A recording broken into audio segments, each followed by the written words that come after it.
दिया है। और निश्चित ही मानिए, यकीनन सच मानिए, वो बेटा कल जरूर डाकू बनेगा, क्योंकि माँ ने उस पर मुहर लगा दी है, माँ ने उसको आशीष दे दिया है। और माँ का आशीष कभी खाली नहीं जाता है। केवल एक शब्द माँ ने कहा, बेटा शाबाश। इसका मतलब है बेटे ने आज पेन चुराया है, आज पुस्तक चुराई है, कल बस्ता चुराएगा, परसों उस लड़के को ही चुरा करके ले आएगा। अब वो निरंतर आगे बढ़ता जाएगा। और यदि जब बेटा पेन चुरा करके लाता है और माँ को बताता है, और माँ से कहता है कि माँ देखो मैं पेन चुरा करके लाया हूँ, और माँ उस चोरी को देख करके, बच्चे की उस बुरी आदत को देख करके अगर एक चांटा उसके गाल में जोर से लगा देती है, तो वो चांटा नहीं होता है, वो चांटा नहीं माना जाना चाहिए। समझ लेना चाहिए कि उस माँ ने अपने बेटे को साधु बनने का आशीर्वाद दे दिया है, साधु बनने का संस्कार दे दिया है। अगर पेन चुराने के बाद माँ कहती है कि शाबाश, तो समझ लेना चाहिए कि उसने डाकू बनने का आशीर्वाद दिया है। और अगर चांटा मार दिया करती है अपने बेटे को क्रोध में आकर के, तो समझ लेना चाहिए कि उसने साधु बनने का आशीर्वाद दे दिया है, उसने मुनि बनने का आशीर्वाद दे दिया है, उसने महात्मा गांधी बनने का आशीर्वाद दे दिया है, उसने विवेकानंद बनने का आशीर्वाद दे दिया है, उसने आचार्य कुंद बनने का, कबीर बनने का आशीर्वाद दे दिया है। मैं आपसे निवेदन, खासकर महिलाओं से अनुरोध करना चाहूंगा, माताओं, नारी समाज की नाड़ी हुआ करती है। नारी के 3 रूप हैं, एक दुर्गा, एक लक्ष्मी और एक सरस्वती। अपने परिवार को संस्कार संपन्न बनाने के लिए महिलाओं को लक्ष्मी का रूप धारण करना चाहिए। अपने बेटों को, अपनी बेटियों को, अपनी संतान को शिक्षित करने के लिए महिलाओं को सरस्वती का रूप धारण करना चाहिए। और समाज में जो बुराइयां हैं, उन बुराइयों से निपटने के लिए, उन बुराइयों का मुकाबला करने के लिए महिलाओं को शेर पर सवार होकर के दुर्गा का रूप धारण कर लेना चाहिए। इसीलिए मैंने कहा कि नारी के 3 रूप हुआ करते हैं, एक लक्ष्मी का, एक सरस्वती का और तीसरा दुर्गा का। आज नारी के कंधों पर ये तीनों जवाबदारियां हैं।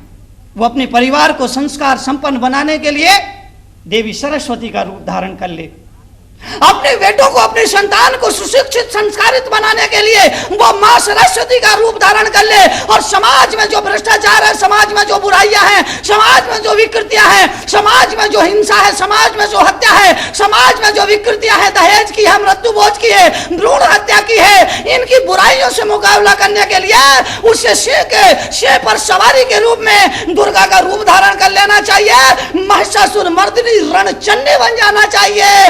तब जाकर के इस समाज का पर नियंत्रण होगा। उसे केवल झुक करके चलने का ही नहीं, बल्कि खूब लड़ी मर्दानी, वो तो झांसी वाली रानी थी। अपनी सासू के सामने झांसी वाली रानी बनकर के नहीं दिखाना है, बुराइयों से लड़ने के लिए, विकृतियों से लड़ने के लिए, समाज में जो कुपरंपराएं हैं उनका मुकाबला करने के लिए झांसी की रानी बनकर के दिखाना है। माताओं, बहनों, आप सबसे मैं कह रहा हूं कि इस बच्चों को, इस पीढ़ी को, इस नई पीढ़ी को संस्कार दीजिए। पिताओं से कहना चाहता हूं कि आप अपने बच्चे को संस्कार संपन्न बनाइए, उसे अपने आचरण से उसे जीवन जीने की कला सिखाइए। याद रखना, इस मुल्क में अगर सिखाने से कोई आदमी सीखता होता तो बहुत स्कूल है, बहुत कॉलेज है, बहुत यूनिवर्सिटी है, बहुत पाठशालाएं चलती है, बहुत मदरसा चल रहे हैं, बड़ी बड़ी शिक्षाएं चल रही है। लेकिन मैं निवेदन, अनुरोध करना चाहूंगा कि यहाँ सिखाने से कोई नहीं सीखता है, यहां तो दिखाने से ही कोई सीखता है। एक पति पत्नी मेरे दर्शनों को आए, आकर के उन्होंने कहा, मुनिश्री नमोस्तु, पंच परमेष्टि को नमोस्तु कहा जाता है। अरहंत, सिद्ध, आचार्य, उपाध्याय, मुनि, इनको वंदना करना है तो नमोस्तु कहा जाता है। एलक चुल्लक को इक्षामी कहा जाता है, आरिका माता जी को वंदामी कहा जाता है। यह वंदना का क्रम हुआ करता है, यह वंदना का विधान हुआ करता है। क्या मुनिराज को नमस्कार, चुल्लक जी को इक्षाकार और ब्रह्मचारी जी को कौन बोला धक्का मार? नो, ऐसा नहीं। यह वंदना का क्रम है। तो उन्होंने आकर के नमन किया, नमन किया, वंदन किया, और वंदन करने के बाद उनके साथ जो 2 साल का उनका छोटा सा बेटा था, वो उस बेटे को उन्होंने कहा कि मुनिश्री को नमन करो, मुनिश्री को प्रणाम करो, मुनिश्री को ढोंक दो। बेटा ढोंक नहीं दे रहा था, नमन नहीं कर रहा था। तो मैंने देखा कि माँ बाप उसकी गर्दन पकड़ करके जबरदस्ती उसका सिर झुका रहे थे। मुझे बड़ा दुख हुआ। एक छोटा सा बच्चा, एक छोटा सा बालक, एक सुकुमार बालक उसकी गर्दन पकड़ रहे थे। मैंने कहा कि इससे अपराध क्या हो गया है, इससे कसूर क्या हो गया है जो इस बालक की आप गर्दन पकड़ रहे हैं, गर्दन पकड़ के इसका सिर झुका रहे हैं। उन्होंने कहा कि मुनीश्री, ये आपको नमन नहीं कर रहा है, ये आपको ढोंक नहीं दे रहा है, ये आपकी वंदना नहीं कर रहा है, ये आपका जय जय नहीं कर रहा है, ये आपको नमोकार मंत्र नहीं सुना रहा है, ये आपके हाथ नहीं जोड़ रहा है। मैंने कहा तुम चाहते क्या हो? पति पत्नी ने कहा हम चाहते हैं कि हमारा बच्चा आपका हाथ जोड़ के वंदन करे, वो आपको ढोंक दे, वो आपको नमोकार मंत्र सुनाए। मैंने कहा ठीक यही चाहते ना? मैंने कहा सुनाएगा, मगर जैसा मैं कहता हूं वैसा करो। उन्होंने कहा क्या करें?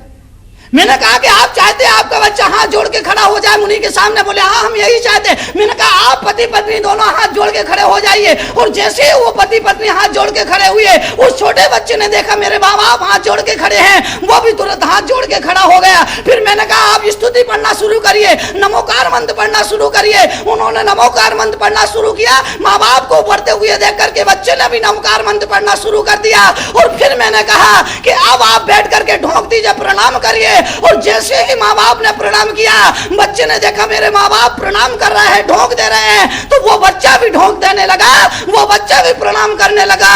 मैंने कहा कि मान्यवर, अगर बच्चे से ढोंक दिलाना है तो पहले खुद ढोंक दे करके बताओ।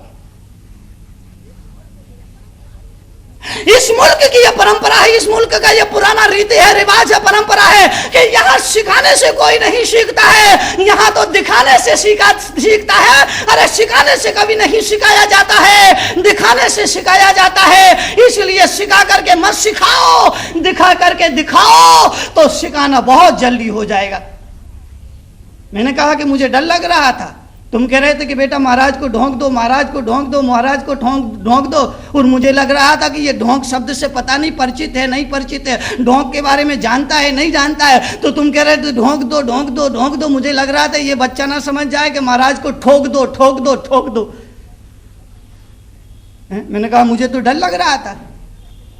इसीलिए मैंने कहा कि सिखाने से कोई नहीं सीखता है, दिखाने से ही सीखते हैं। इसीलिए पिताओं से मैं अनुरोध करना चाहूंगा, प्रार्थना करना चाहूंगा कि वो अपने बच्चे को जो सिखाना चाहते हैं, अपने बच्चे को जो बनाना चाहते हैं, वो खुद मन करके बताए, वो खुद जी करके बताए। तो फिर कोई वजह नहीं है कि आपका बेटा बुढ़ापे में आपका सहारा नहीं बनेगा, आपका बेटा बुढ़ापे में आपकी सेवा नहीं करेगा, आपका बेटा बुढ़ापे में आपका ध्यान नहीं रखेगा।